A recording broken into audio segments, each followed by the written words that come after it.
Hello everyone, কেমন আছো সবাই? সবাইকে শুভ রথযাত্রা। আর রথযাত্রা মানে কিন্তু আমরা জানি পাঁপড়, জিলিপি, গজা এই ধরনের জিনিস। তাই আজকে তোমাদের সঙ্গে আমি শেয়ার করতে চলে এসেছি গজার রেসিপি। যাই হোক, গজা কী করে বানাবে তার জন্য প্রথমে একটু ময়দা নিয়ে দিতে হবে এবং ব্যালেন্সের জন্য আমি সামান্য একটু চিনি দিয়েছি, যাদের ভালো চিনি এবং লবণ দুটোই দিয়েছি। তোমাদের যাদের ভালো লাগবে না তারা কিন্তু দিও না। আর এখানে আমি ফ্লেভারের জন্য কালো জিরে দিয়েছি, যাদের কালো জিরে ভালো লাগে না তারা কালো জিরেও নাও দিতে পারো। এখানে আমি শুধু জল দিয়ে ময়দাটা মেখে নেব, যতটা তেল বাঁচানো যায় আর কি, তেল থেকে দূরে থাকা যায়। যাই হোক, আমি ময়দাটাকে ভালো করে মেখে নেওয়ার পর আমি ময়দার উপরে একটু তেল ছড়িয়ে এইভাবে জিগজ্যাগ করে ফুটো ফাটা কেন করলাম, আনন্দ করে জানি না, করে নিয়ে রেখে দিলাম ঢেকে বেশ খানিকক্ষণের জন্য।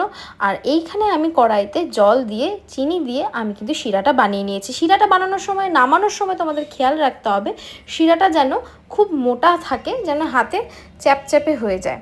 আর এইখানে প্রথমে আমি পিঁড়িতে বেলে নিচ্ছিলাম, কিন্তু হচ্ছিল না, তাই আমি পিঁড়িটা সরিয়ে জায়গাটাকে মুছে নিয়ে আবার কিন্তু এখানে মোটা করে বেলি।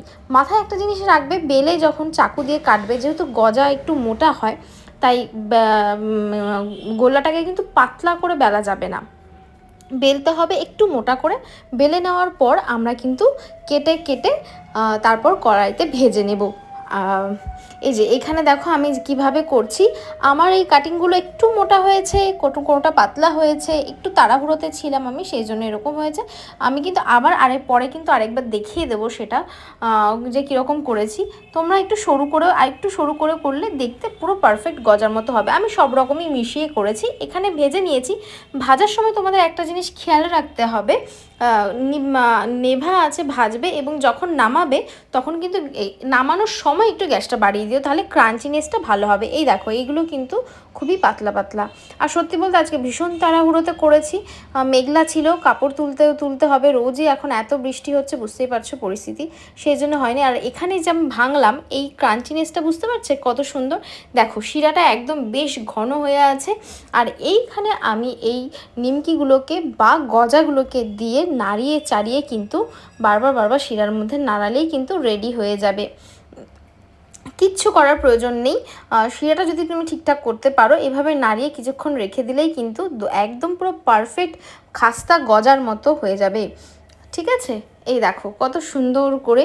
তো তোমরা কিন্তু সবাই প্রত্যেকে বাড়িতে করে আমাকে কিন্তু অবশ্যই জানিও, আর কার কার ভালো লাগলো।